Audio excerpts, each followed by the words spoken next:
I know you've had a little bit of a word around it, but the triple blow. Yeah. Reynolds, Ezra Mam, Cobbo, it's not good news. Yeah, well, Cobbo I think we can replace pretty it's pretty bad there for Adam Reynolds. Jesse Arthurs. Jesse Arthurs, there's Karapani, because he dropped a couple of, wingers a few weeks back, so we can cover Selwyn pretty well. Ben Hunt would be the logic number 7. It's then what does Madge do about the number 6? And he could go with Billy Walters there because he's got Corey Pakes and Tyson Smoothie to play in the hooker role. He could go Katani Staggs at 6. I don't know what Madge is thinking, but I would probably try and limit the amount of disruptions to the team as possible, and I'd put Billy in at 6. Freddie, do you agree? If that was you, was that they're the moves you'd make?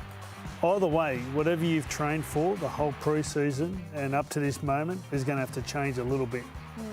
You're going to have to put your halfbacks different and your 5'8s different, and that's a big change to your team. Obviously, Reece Walsh has always played a part in what they do, but it's going to be a lot. Is it Black? That's Cody Black. Yeah. I guess it's a big ask to bring him in this time of the year. I guess you'd get to know if Kobe's up to it, but at the same time, I think that's probably too much pressure right now. At the end of the day, you're changing your halfback and your 5'8 a month before the finals. It is a huge disruption. But if the Broncos have depth in one aspect in one position, it's the halves. Like Ben Hunt and Billy Walters can do a fantastic job. I believe that they can do a fantastic job. They're both great defenders and they're both little competitors. And then you've got Corey Pakes, you've got Tyson Smoothie that can jump into those number 9 positions. And then Reece Walsh will step up, and we saw him step up against Melbourne.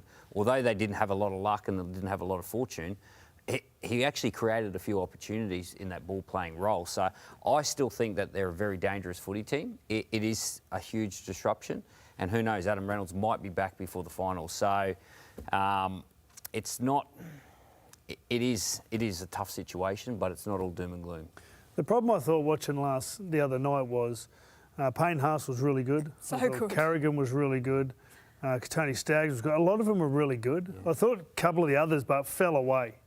I think some blokes who I thought were, about to sort of make a name for themselves and be consistent first graders at a great level, I just think fell away, come up with some poor errors and put a lot of pressure on the team. And they got a bit unreliable. And unless those sort of players, can actually go through a game without errors and do their job, then it doesn't matter who else is there because, that's what let them down the other night. It was always going to be a risk after that big blowout score against the Rabbits. That was a pretty soft game going into what they know is going to be a tough game down there. But Xavier Willison, who we've lost the week before, he's a big out. So, it's a tough assignment now for the Broncos. They've got the Dolphins next week.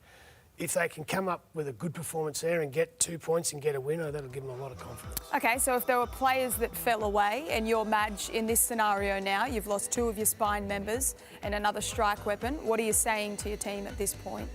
Well, the only team that's feeling worse than them at the moment is the Dolphins. They just got beat by 60. So, basically they just got to turn around. The bloke on picture, Reece Walsh, he plays a huge part now. And there were parts of his games that were very exciting. It was very busy. It was up against 2 Melbourne who were outstanding. Their defence was brilliant. They just were relentless. So, a lot of it falls on his shoulders, but I feel like, if the rest can do their job and, give a above par performance, and he's always good enough to win them a game. Well, we just saw a glimpse of the Broncos' run home. Where do you expect them to finish come the end of the normal season? It all depends how they handle this. There's a few... It all depends how they handle this reshuffle. If they handle it well, they can win 2, 3 out of those 4 games. If they don't handle it well, they'll struggle to win 1. That's the thing. And if I was Michael Maguire, I'd be sitting the guys down and say, righto, boys, this is in our hands. What do you want to do? What do you want to do for the rest of the season? All right, because it's going to take all of us. It's not going to take any one person. It's going to take everyone. Everyone's got to lift and everyone's got to grow. Some soul searching. Bill, Freddie mentioned the Roosters and the Dolphins game before. What's your thoughts on where the Dolphins are at? Ooh, well, they're licking their wounds at the moment. Their depth has been tested unbelievably. Yeah. That was a surprise, that score. Yeah, big time. And there was an explosive start. there was 4 sin bins in the one play.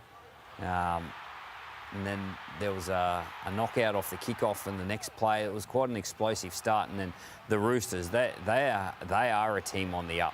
And they're fighting for a finals berth. And the team that they're trying to leapfrog to get into the 8 are the Dolphins. Well, they got the Dogs next week. Yeah. We've got some cracking games coming up. How good's that going to be? A core will be pumping. Yeah. Not a core. Allianz will be pumping. Same. The other ground. It's in Sydney. Lockie, another upset earlier, the Dragons and the Sharks. The Dragons got the win 22-14. What'd you make of that game? Yeah, well, the Dragons they're starting to play with a lot of toughness and a lot of, I guess, they're a bit more disciplined than what they were early in the year, and they're building. I think the Dragons at one point in the year just felt like they weren't going anywhere. They weren't improving their game, but all of a sudden, the last month, and the scores are showing it, they're improving as a football team. Do you feel like it's because the stress of not being able to make the semis is out? Does that adds to your freedom, surely? But it's not like they're playing an erratic style of game. They're playing a tough style of game. They're completing their sets and they're doing it with their defence. And they're the first team at the back end of this year to start unsettling some of the top 8 teams. They beat the Raiders last week, and now they beat the Sharks. And you come up against the Dragons, and you're looking for a top 8 position, or you're in the top 8. Ooh, it's all of a sudden, they've made a name for themselves to be the spoilers. Would have been good to be out there because it was one of those days. The clouds are coming over, and a bit of rain turned, but they saved the day. The last 2 minutes, I reckon they saved 2 or 3 tries, and right at the death. And the crowd was standing. They were all on their feet applauding. It would have been awesome. Would have been a great day out there. So where does it put the Sharks in your mind then? Because they seem to take 3 steps forward and then 2 steps back. Yeah, I felt like I haven't seen them really aggressive. I thought I used to see them pretty aggressive, and especially with the forward pack. They've got a really pretty aggressive forward pack. But they don't start aggressive. They didn't start that game aggressive. And I felt like when they tried to, they couldn't, there wasn't there. And when they needed the try, it wasn't there. And I just felt like they couldn't find the extra gear because I don't feel like they explode out of the gates. They sort of lumber out of the gates. Their tries came from an error from St George. They picked the ball up and pretty much scored. And then they got a penalty try, which won't be a penalty try soon, I'm sure, because surely they've got to look at that rule. But they were their 2 tries.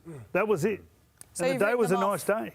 You've written them off. I haven't written them off. They've got to buy. Hard to get a gauge. Hard to get a gauge on the Sharks. They've been beaten by the Dragons, who are outside the 8. Last week, the Cowboys were awful, and they put in a good performance. The week before, they only just fell over the line to the Rabbitohs, who are really struggling at the moment through depth and injuries. So hard to get a gauge on where the Sharks are at. But if I was Craig Fitzgibbon, I wouldn't be real happy with where they're at.